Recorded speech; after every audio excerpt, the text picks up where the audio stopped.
Hello दोस्तों, स्वागत है आपका जनरल स्टडीज नाउ के यूट्यूब चैनल पर। देखते हैं पहला सवाल। स्टॉकहोम समझौते का उद्देश्य है। आपके ऑप्शन है स्थायी कार्बनिक प्रदूषक से पर्यावरण को सुरक्षित रखना, हाइड्रोफ्लोरोकार्बन को दूर करना, खतरनाक अपशिष्टों का निपटान करना, या फिर इनमें से कोई नहीं। तो इस प्रश्न का सही उत्तर विकल्प ए, स्थायी कार्बनिक प्रदूषक से पर्यावरण को सुरक्षित रखना। स्टॉकहोम कन्वेंशन एक स्थायी समझौता है। यह मानव स्वास्थ्य और पर्यावरण को स्थायी कार्बनिक प्रदूषक यानी पीओपी से बचाने के लिए एक वैश्विक संधि है। इसे 2001 में स्टॉकहोम स्वीडन में हस्ताक्षर के लिए खोला गया था और 2004 में यह प्रभावी हुई। अगला प्रश्न है, अफीम पौधे के किस भागों में पाया जाता है? आपके ऑप्शन है पत्ती, तना, पोस्ता, या फिर इनमें से कोई नहीं। तो इस प्रश्न का सही उत्तर विकल्प सी, पोस्ता। अफीम एक अवसादक ड्रग है, जिसका अर्थ है कि यह मस्तिष्क और शरीर के बीच संचारित होने वाले संदेशों को धीमा कर देता है। अफीम पोस्ता में पाया जाता है, जो एक फूल की तरह होता है। अगला प्रश्न है, कासु ब्रह्मानंद रेड्डी राष्ट्रीय उद्यान किस प्रदेश में स्थित है? आपके ऑप्शन है केरल, तेलंगाना, त्रिपुरा, या फिर तमिलनाडु। तो इस प्रश्न का सही उत्तर विकल्प बी, तेलंगाना।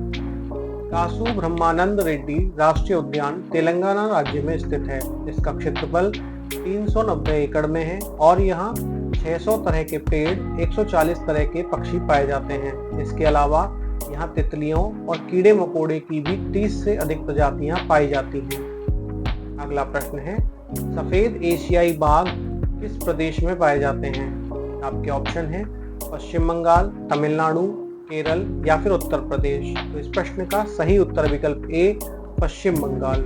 सफेद एशियाई बाघ रॉयल बंगाल टाइगर्स का एक दुर्लभ रूप है। इनका सफेद फर फॉर्मेलिन नामक वर्णक की कमी के कारण होता है। यह भारत में केवल पश्चिम बंगाल में पाए जाते हैं। अगला प्रश्न है, रानी झांसी समुद्री राष्ट्रीय उद्यान कहां पर स्थित है? आपके ऑप्शन है अंडमान निकोबार द्वीप समूह, उत्तर प्रदेश, पुडुचेरी, या फिर लक्षद्वीप। तो इस प्रश्न का सही उत्तर विकल्प ए, अंडमान निकोबार द्वीप समूह। रानी झांसी समुद्री राष्ट्रीय उद्यान अंडमान निकोबार द्वीप समूह में स्थित है। इसकी स्थापना 1996 में हुई थी और रानी झांसी के नाम पर इसका नामकरण हुआ है। यहाँ अनेक दुर्लभ समुद्री प्रजातियां पाई जाती हैं। अगला प्रश्न है, निम्नलिखित में से कौन सा संगठन संकटग्रस्त प्रजातियों के लिए रेड लिस्ट जारी करता है? आपके ऑप्शन है world wide fund for nature, international union for conservation of nature, united nations environment programme, या फिर इनमें से कोई नहीं। तो इस प्रश्न का सही उत्तर विकल्प B, international union for conservation of nature. International union for conservation of nature यानी IUCN सरकारों तथा नागरिकों दोनों से मिलकर बना एक सदस्यता संघ है। यह दुनिया की प्राकृतिक स्थिति को संरक्षित रखने के लिए एक वैश्विक प्राधिकरण है, जिसकी स्थापना वर्ष 1948 में की गई थी। इसका मुख्यालय स्विट्जरलैंड में स्थित है। IUCN द्वारा जारी की जाने वाली रेड लिस्ट दुनिया की सबसे व्यापक सूची है, जिसमें पौधों और जानवरों की प्रजातियों की वैश्विक संरक्षण स्थिति को दर्शाया जाता है। अगला प्रश्न है, भारत का सबसे बड़ा टाइगर रिजर्व कौन सा है?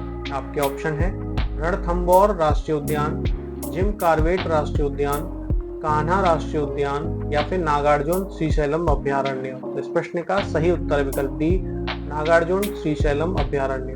नागार्जुन श्रीशैलम अभ्यारण्य भारत का सबसे बड़ा टाइगर रिजर्व है। यह आंध्र प्रदेश राज्य में स्थित है।